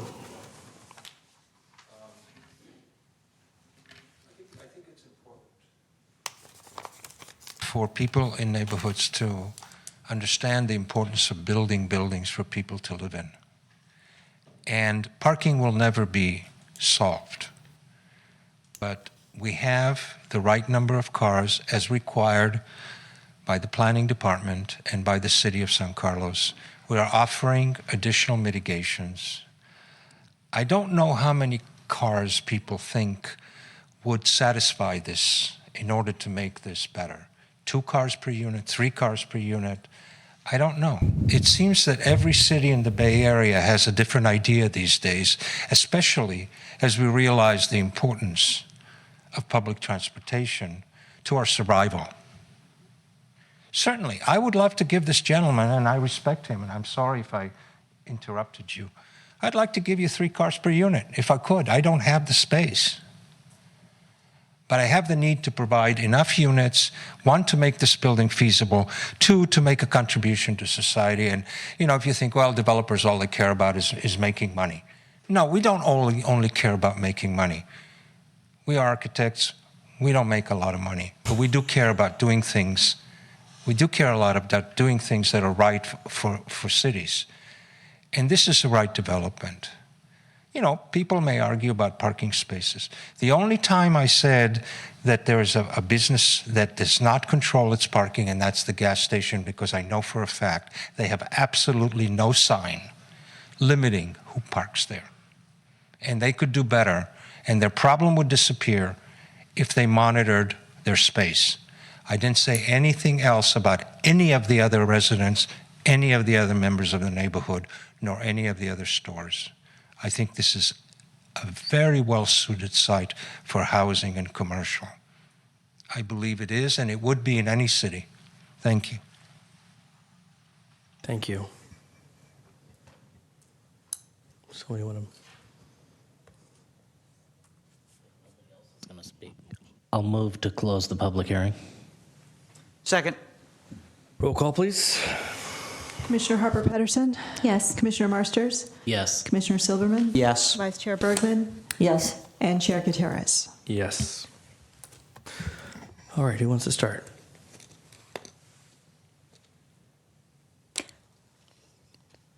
Really, you want me to go, or?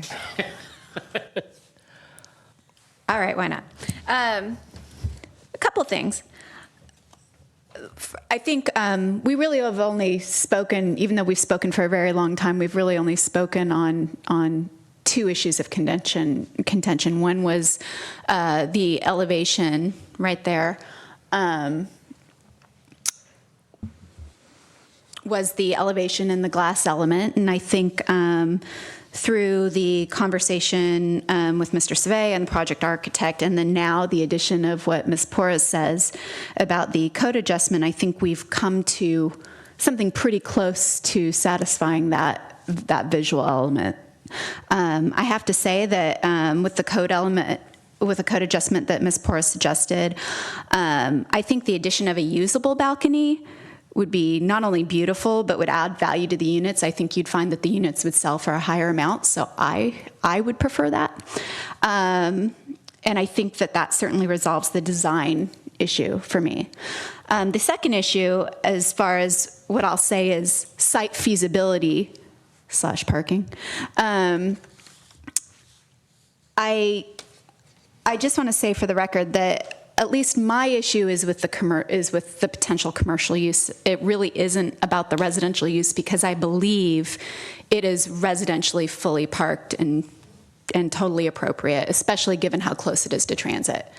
I agree with the basic vision of the future of El Camino. I think we all do. I'm sorry, I don't want to put words in your mouth. I don't know if we all do. I do. But the basic vision of the future of El Camino is espoused by the architect, but easing into that future vision, I think, is where we all struggle. Finding something that isn't going to cause huge traffic and parking problems in the interim is a duty that I feel it's why we sit up here for hours talking about this issue. The parking passes and putting a number on that would be very helpful. If we can also specify that employees of whatever commercial use parks away from the space, that would be helpful for me too, to help resolve the issue. And I'll leave it there for now. I could have easily seen myself voting for this project. I could have. I'm going to vote against it. I don't particularly care to be lectured about the importance of residential infill. I'm a big supporter of residential infill. I think this project could be made to work, but my view is that the developer was more focused on crossing T's and dotting I's, and less at proposing solutions to the problem. I'm not saying they didn't make changes. They did, but I feel like there's more that they could have done, and they chose not to. And so for that, I'm going to vote against the project. What do you feel that they could have done that they didn't? That's a genuine question, not a snarky one. No, I appreciate that. I think they probably could have made arrangements to make the 5 unbundled residential spaces available for periods of time during the day when they wouldn't normally be used. For example, make 5 spaces available for commercial units between the hours of 10 and 4 when folks are less likely to be at work. They could have added more lifts than they did. They didn't for economic reasons. They could have worked with neighboring properties to secure parking. They could have done other things. It's not my job as a policymaker to come up with solutions. I've identified the problem. I was very clear about what it is. I think it's a real problem. I think there's going to be an uproar in the community when this is built, and it causes traffic problems along Hawley. And I'm a big fan of residential infill, huge fan, advocated for it, advocated for a larger transit village. I have no problem with residential infill, but it needs to be smart development, not development for development's sake. This is a commission that's gone through so many infill projects in Transit Village and Wheeler Plaza. So I agree. I think that it is. I mean, we look at everybody's side, and that's what my concern is too. I don't know if all the sides were looked at.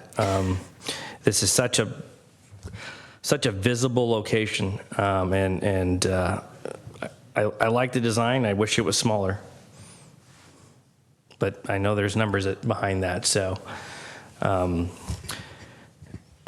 Well, and you don't have to answer this if you don't want. If not this, then what? I guess is the other thing that I was thinking of, because, I mean, is there still room to give on the parking that maybe we can discuss? Because if not this, then what really does make sense there? Well, like I said, I mean, I think that, I mean, there was going to be a proposal from the architect that, the owner, and it's absolutely his right, asked the architect not to make. I don't know what that proposal would have been. I believe that I could have gotten to the place where I would vote happily for this project. What could go here? This project could go there if we could come up with a creative solution to deal with the parking problem. If not this project, well, then I guess there's another lot nearby. Maybe they'll combine them someday and build something bigger with underground parking. I don't know. I just know when I see a project that I think is going to cause problems for the community as currently developed, and that's how I see this. I won't, I'm not going to begrudge the rest of you if you vote for it. I mean, I understand it's not a clear-cut issue, I think, for everybody, but it's clear for me that the project as it is right now, I see more problems than benefits. What about unbundled parking, if we make that recommendation and see if they go for it? Well, I think that they were already basically proposing some version of unbundled parking with one space per unit and the other 5 unbundled. And again, it's like I don't want to be in a position where I'm telling a developer how to solve a problem. I'm going to identify the problem and I'm going to let the developer solve it for me, because I think that they know better how to develop property than I do. But I still see a problem that I don't see as being solved. So, Scott, where are you at? I'm somewhere in between both sides. I can see how I can move into the camp of approving this, but first of all, there will be 9 assigned parking spaces because there are 9 units, okay? Which means there are going to be 5 unassigned parking spaces. Now, what I would like to do is to make those 5 unassigned parking spaces, 2 of them will actually be shared during the day.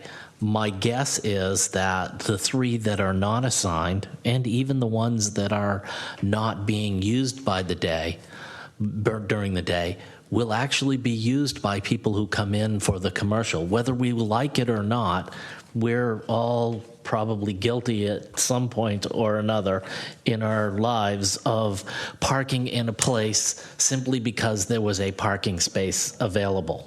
And my guess is that there will be some additional parking available in these in the back parking of this. I don't like the fact that there's no parking up front, but there's nothing I can do as far as changing El Camino. Well, I was thinking like totally unbundled, right? Instead of 1 per unit, why couldn't you do totally? I mean, it's not, we don't usually do that in San Carlos, but that's really where things are moving, is if you go totally unbundled in the parking and then it make it be a subscription, making provisions for the below market rate unit. That I understand that, but what happens if all of the parking spaces get purchased by somebody? But then the next person that buys a unit would be struggling to use his transit and not have a vehicle, and that's really where Right. It's just an idea. My personal feeling, I like the idea of unbundled parking, but I would rather see it sort of come about more organically. I think that the one way to do this is transit passes for not only the commercial, but all of the residents.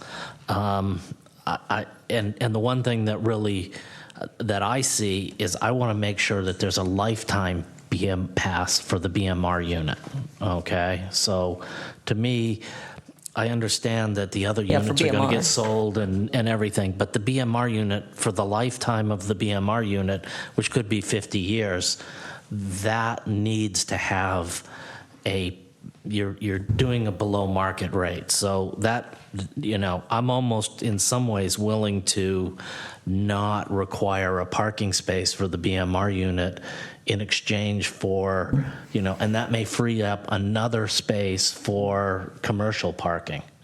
I don't know. I don't know how to go about doing that. My only concern with that, Scott, is it kind of makes a second-class citizen out of the BMR unit. I understand. There's one thing about giving them an advantage Give by them a lifetime pass, but one not space giving them a plus spot. BMR plus a transit. Yeah, and that's not my intent to make it a second class. It's to make sure that whoever has that unit, and in a lot of cases, it will be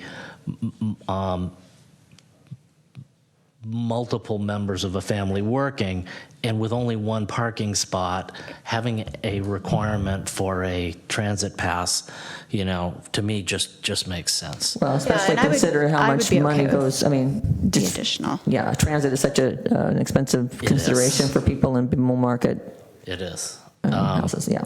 So that being said, transit passes, the 2, 3, 5 years, my belief is that we push it out as far as we can for transit passes, so that you get people accustomed to using transit. And if 8 of the units are going to be purchased then for sale, then, I don't know how you do transit passes for owner-occupied units, and that's something that I'm struggling with. How do you?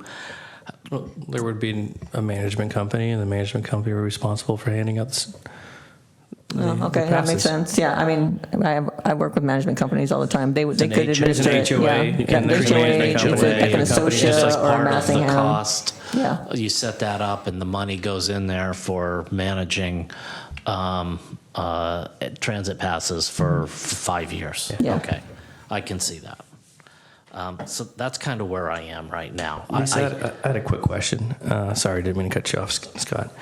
I know we had talked about getting a study session on BMR and affordable housing, and can you explain the financial assistance and how that works? And if you can, rough numbers as to what that looks like? Unfortunately, I won't have numbers for the commission this evening, but financial assistance comes in the context of providing an incentive for providing the low market rate unit. So there's a number of different options a developer could use for providing a below market rate unit at a greater level of affordability, which would be the requirement in this scenario where everything is owner occupied and they're providing their BMR unit as a rental unit. So I believe that's in the very low income category. Maybe Jill can confirm. Very low? It's very low. So they have the option, and I think what they were requesting is because the requirement amounted to 1.3, I think it was 0.3 or whatever it was, that they would provide the one unit, and then the remainder would be obtained through a partial fee requirement at the time of building permit issuance. The other option that the applicant has is to ask for a flexible setback allowance, which would resolve that issue of the third story elevation. So they can only ask for one. And there are 2 findings associated with that, but it can be addressed by the commission through the design review process. So if that's something that the commission is interested in, I could go over those 2 findings, which I think staff would agree that the findings could be met, you can hear them and then make a decision on that aspect. But financial assistance is listed within the code, and they're just options to assist in the provision for the affordable housing. And we feel that we could have utilized the financial assistance to pay for that remaining partial fee requirement under their BMR calculation. I don't know what they're calculating. I just don't have those figures off the top of my head. I don't know what that would be. All right, thank you. So when I look at this project, I look back at two other projects. One of which was it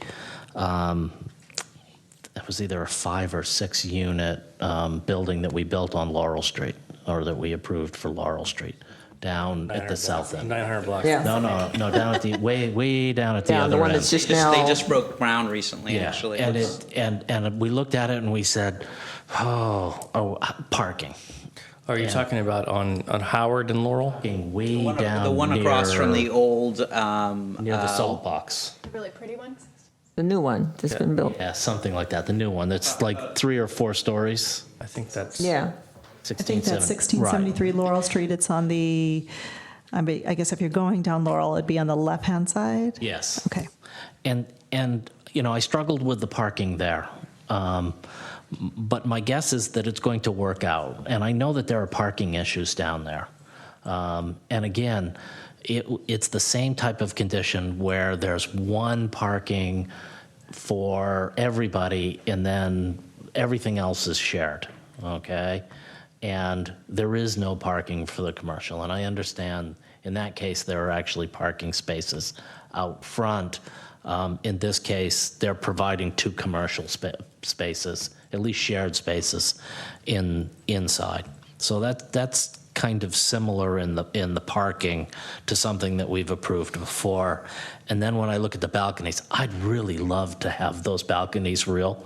But I also look at the project that we approved on Laurel, the one that's just breaking ground in the 900 block, and the concern that if something else goes up beside them, that those balconies are going to be so close to the building next door that you could actually, reach out and touch the other building. Well, that was scaled quite a bit. Yeah. This project has an advantage over that one, in my opinion. Well, it's a bigger lot. Well, yeah, and because of what is next to it and what is likely to be next to it for a long time. And whereas the 900 block of Laurel, I see that being developed a lot quicker into something else. Yeah. I guess Yeah. is why I would give the advantage to this project in that respect. But I don't balcony feel, respect. I would love to see it, but I don't feel comfortable. I like the faux glass, I think that's the acceptable answer. I know, I'm not happy with it either. I'd rather see this, but I think that to go through a plan development, they're not going to do that. No, that's not going to happen. Well, and they wouldn't have to go through a plan development. It would be triggered by the BMR, right, Lisa? Is that what I'm understanding? That's correct. That's a provision. It's an incentive, correct? Right. I'd really like to see a usable balcony. Quite frankly, I just think the actual tenants of the building would enjoy that more, and I think they could get higher prices. I think it would be more marketable for them as well. Plus, I think it would also solve the beauty aspect, and I don't see the development of the Shell station happening soon enough for it to be a conflict. They just spent a lot of money redoing that, so I don't think it's going to go anywhere anytime soon. That's It's just been my there for, opinion. what, but 50 I years, see, 45 years probably. So that's probably not going to happen either, even though I do agree that gas stations aren't always the best places, especially for Holly and El Camino, but it's there, and it's been there for a long, long time. So,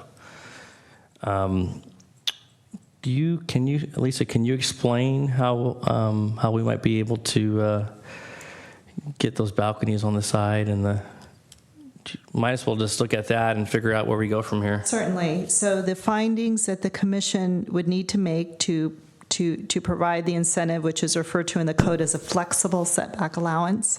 The commission would need to find, number one, that the proposed alternative design at the proposed location will not be detrimental or injurious to improvements in the vicinity and will not be detrimental to the public health, peace, safety, comfort, general welfare, or convenience. And number two, the proposed alternative design shall not significantly reduce the privacy of the adjoining property owners or significantly reduce sunlight into adjoining properties. And that's it. And we would need to, I'm sorry, can you clarify? So what Lisa was just talking about with the balcony issue, that might be something that would need to be brought back before the planning commission, just because it was not made a part of this staff report. Yeah. Oh. All right. All right. So here's a question. If we approved the project and then said we'd like the balconies brought back, is that something that can be done? Yes, I believe so, yeah. Okay. Could be done as a As a condition? As a condition. When have we ever approved a design review with a feature like that that is important for a design review? Say that again. I mean, it's obviously a very important element to a lot of us if this is going to move forward, and it's kind of like we're approving something on seeing if we can do it. And that's I can't recall that ever being done, at least since I've been on the commission. Maybe I'm wrong. I mean, I have to say that this one issue has been, to me, I mean, I think clearly I'd like the usable balconies. I think I've made my point. But I do understand the time constraints put on the issue and having to come back. I understand that that's always a challenge. I am, from a design standpoint, I guess I'm okay with either. I really would, I'm okay with that. Right. Not So what coming I'm back, I saying guess. is we approve it with the faux balconies and then allow them to come back if they want to for the other balconies. Okay. And that way the decision isn't ours. Yeah, all right. It's something that they can come back. They can take the 0.35 financial assistance, or they can make the decision that the balconies are something that they really want, and Since aesthetically it's essentially going to look the same, I am okay with that. Okay. But Jesse, are you okay with that? Since you're also bringing up the design review issue that we're sort of pre-approving. I've got a lot of issues, so I don't think that's going to be the deal killer or anything. Okay. Well, I'll say that I am okay with that. Yeah, I am too. And through the chair, I know parking will probably come up again in your discussion. I believe the applicant had, during your discussion, came up to staff and indicated that they would be willing to have some sort of shared arrangement with the remaining 5 parking spaces.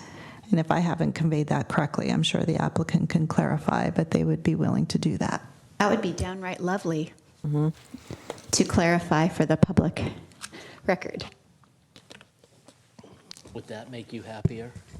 Sure, absolutely, sure.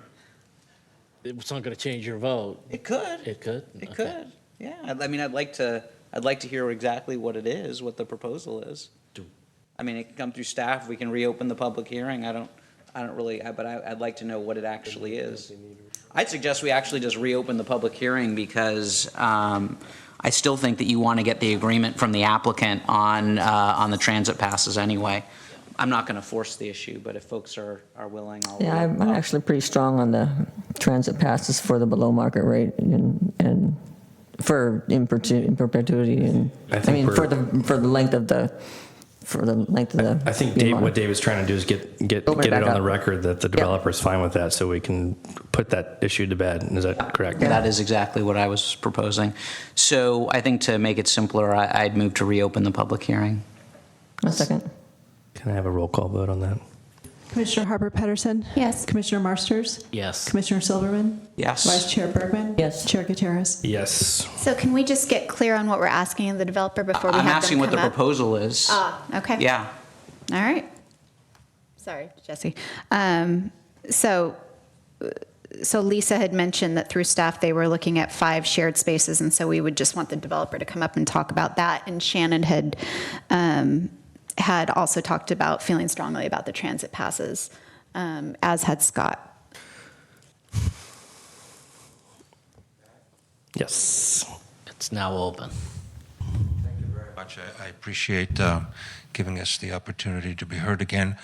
I spoke to the owner's representative, and yes, we are willing to unbundle. So there will be each unit gets 1 space, and that leaves 5 spaces which are available for both commercial or residential use. The hours, I think we're going to leave that up to planning to tell us what the correct hours are. Different businesses have different hours. But we certainly never meant to lecture anybody. What we were trying to do is move ahead with the project. And if for some reason I sounded that way, my sincere apologies. No problem. To you too, Mr. Chairman. So we would like to do that. We would like to offer the passes for the longer period of time as you requested. We have other incentives that we are learning through other projects that we are doing, such as providing information on transportation times, train times, things like that that can be made available through the management company. I would like to see if it's possible to have a real balcony up there. I think it would look better. However, we will accept the alternate as well. So please, by all means, select the one that you think is the best, and we will go ahead and execute. So let me ask a couple I'd like to give you a of choice, frankly. Let me ask a couple of clarification questions, if I could. First is the transit passes. So are you proposing to provide transit passes 1 per unit for 5 years? Is that basically what you're proposing? I don't know exactly. There is, I believe, there are some instructions from people who do TDM plans, and I can call Hexagon and find out how they do this. Yeah, there's a lot of variety. I mean, we've heard from Hexagon many times, many times, and we've actually required a number of different things. What I've generally proposed to incentivize is offering transit passes at a 50% rebate. So basically, the person has to pay for half the transit pass, or you don't have to provide it. You just have to make available a transit pass, 1 per unit, at a 50% subsidy. So if you're willing to accept that, that would be my proposal for 5 years. Okay.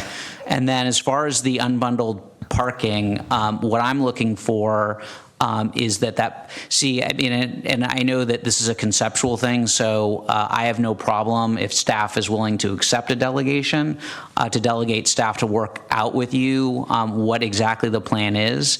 But what I didn't like about what you said, and this is just because it's an undeveloped plan, is that, those 5 spaces will just be available. What I would like to see as a plan is that the plan identifies strategies to ensure that those 5 spaces are available for the commercial units during reasonable business hours, recognizing that the community is also going to want to use them. So whether that's making them 2-hour spaces between the hours of 10 and 4 or something along those lines, I'm happy to delegate to staff. But what I'm asking from you is whether you're willing to commit to work with staff to develop a plan to make those 5 spaces available during business hours. My concern is the Shell people will park there. So. And also, I have no. Warriors I don't know whether lost. that was We a gotta come joke up or with not. something. Regardless, it was a joke. funny. But no, I mean that's developing with. It could be 2-hour spots limited to commercial users, or even guests of the residents, but limited to your building. Absolutely fine. But what I'm looking for is a plan that provides for use of those spaces during the day. Absolutely. And I think what we're suggesting is we initially had 2 spots in that category. We're expanding that to 5. Yep. So all the other components would stay the same. And so there's 2 other small pieces to this, and one is the BMR unit transit pass for the lifetime of the unit. I'd like to see that subsidized, not 50%. Yeah. That I For the agree with BMR. that. And then the other thing is, so instead of doing a full transit pass for all 9 units and everything, I would also like to see a couple of transit passes at 50% for the commercial spaces. So 1 for each commercial space or something Putting like in that. 3 more spots for commercial. And because I'm worried that the You're thinking about the employees, I'm thinking right? about the employees, Encouraging for them to- employees of the commercial spaces, not the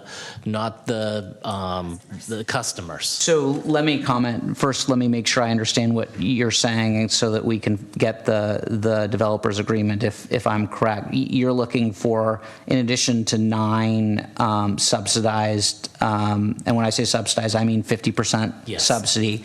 Instead of 9, you're asking for 8 for all the owned, plus 2 for the commercial, so 10 total, plus 1 longer-term, completely subsidized pass For the BMR, for the BMR. And I agree with all of that, with the exception, I think, of perpetuity is too long, especially considering the BMR unit is not in perpetuity. Yeah, I misspoke. For the length of For the length of the BMR the unit. BMR unit. And I also, that? how about 15 years, 20 years, 10 years?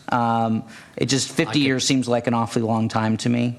So, I'm okay with that. I mean, we can reduce the time because in 15 20 years it's going to look completely different on El Camino. So 10 or let me ask you, so basically what we're asking for agreement now is 10, 50%. And again, you don't have to provide all of them if the folks aren't willing to pay for the other 50%, but 50% transit passes, 10 of them, 8 for the purchased units, 1 for each commercial unit, and 1 fully subsidized pass for 10 years for the BMR unit.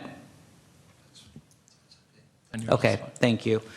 All right. And so if only 4 owners want a transit pass, you only pay for, really what you're paying is 2. Hexagon would be happy to run the program for you for a modest fee. I wanted to make one clarification on the balcony issue. I think you made a very good point relative to if there in fact is a balcony that may increase the property value. However, we're not familiar with the fee and what it is that in terms of what you'd be foregoing. What will be given up. So we're not in a position to commit to that. I think at a minimum, you're going to get the faux concept, but we're very open to that. And I think once we get more educated about that, it's an economic decision, we understand. So And tonight, we'll leave it open. We'll make the decision to approve the faux with the option of you coming back for that Correct. decision. And I and just you want can to say work with sincerely, we're staff. very open to that. Good. I'm not in a position since Yeah. I don't understand the dollars. Thank you very much. Appreciate it. I move to close the public hearing. Second? Roll call, please. Commissioner Harper Pedersen? Yes. Commissioner Marsters? Yes. Commissioner Silberman? Yes. Vice Chair Bergman? Yes. Chair Gutierrez? Yes. Can I get the motion up? Is there any further discussion? No, I think we're at consensus. So I move that the Planning Commission grant approval of the request for design review and a below-market rate housing plan for a new 9-unit mixed-use development at 520 El Camino Real with a couple of additions. That the developer provide 10 transit passes subsidized at a 50% subsidy, 1 for each owner-occupied unit and 1 for each commercial unit for a period of 5 years, as well as 1 fully subsidized transit pass to the below-market rate unit for 10 years. In addition, that the developer come up with a plan approved by staff to make available during normal business hours the 5 unbundled parking spaces in the building. In addition, that the developer provide a faux window and balcony on the north face of the building, with the option of coming back to the Planning Commission for approval of a flexible setback requirement in exchange for the below market rate incentive. Did I cover everything? Yeah, you got it. Okay. Not at all. Second. Staff understand the motion? We do. Okay. Any more discussion? Can I have a roll call vote? Commissioner Harper Pedersen, Yes. Commissioner Marsters, Yes. Commissioner Silverman, Yes. Vice Chair Bergman, Yes. Chair Gutierrez. No. Congratulations. All right, moving along. Reports, correspondence, and general information. Report on recent city council actions.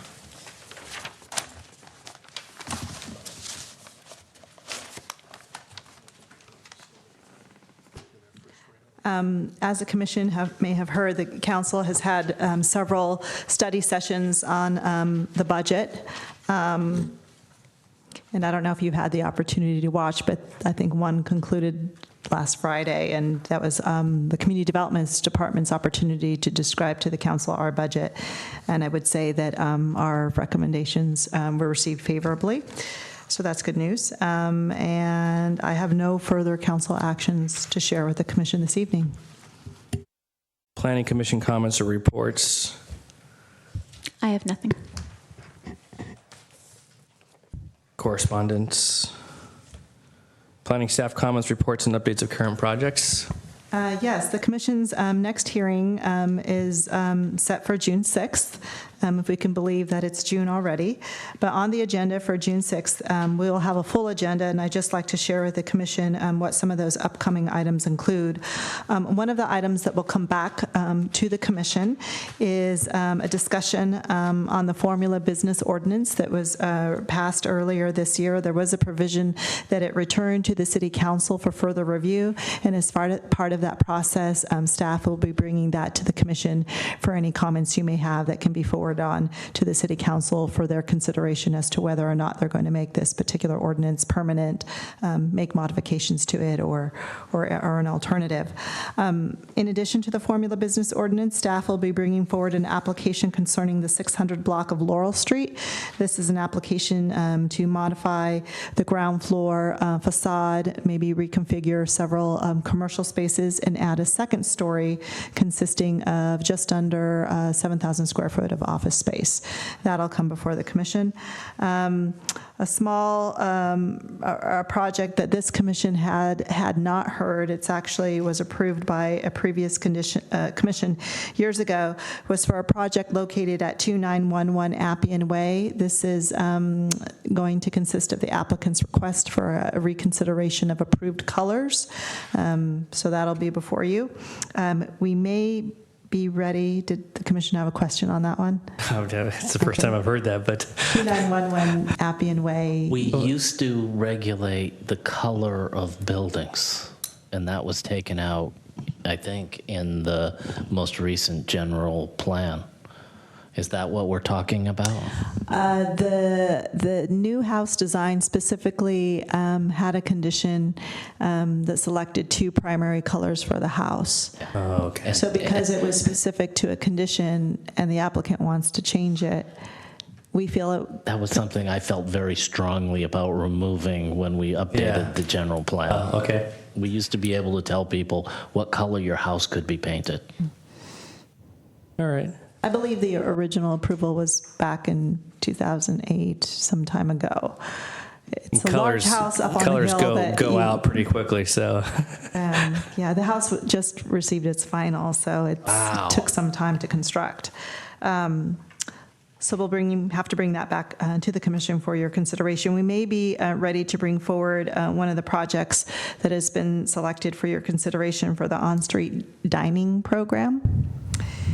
And in addition to that, This is all June 6th. We're still talking about June 6th. correct. Well, actually, unless we agree to extend the meeting, I think it's going to go to June 6th. If we do agree, it'll probably be on June 7th as well.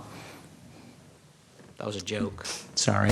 And finally, as promised, the discussion on subdivision regulations, what our regulations are as compared to some other cities, as well as development standards that regulate house size. Staff will be ready to share that with the commission as well. Again, no formal action, just a discussion. That will then move forward to the council, who also would like to have a discussion on that particular topic.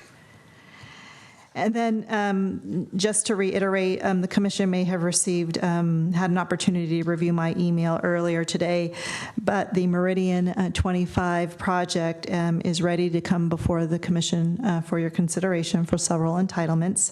And those dates have been identified as May 31st, which is a Tuesday, for a study session. No formal action is being requested of the commission.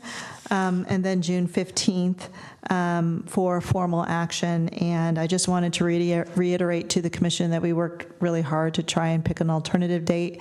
I know there's some personal schedules that this date may conflict with, so we appreciate your willingness to work with staff and the consultant team. We want to make sure that the commission has all of the resources available at its disposal during the formal action date. We're only going to have 3 for the approval date? May 31st study session, and then targeting June 15th for formal action. But there's only 3 planning commissioners available for the 15th? No, I polled the commission, and it looks like some of the commissioners that had personal conflicts are able to adjust if need be. Got it. Thank you. So if that's the case, then we would have everyone in attendance. Okay. Thanks. And that's all I have for this evening. So I realized that I neglected inadvertently to make the second portion of the motion for the project we just did. It was intended. I'm just going to make it now. The only one here at the time that I made the motion was the applicant anyway. I move that the Planning Commission grant approval of the tentative map for a new 9-unit mixed-use development at 520 El Camino Real, APN 050-074-020. Second. Roll call. Commissioner Harper Pedersen? Yes. Commissioner Marsters? Yes. Commissioner Silberman? Yes. Vice Chair Bergman? Yes. And Chair Gutierrez? No. So I think that's it. That consent agenda really worked well today. So let's. I liked the effort. I like that. I really love the idea of it. It just you guys start pulling things out. It just does not work. Okay. Meeting adjourned.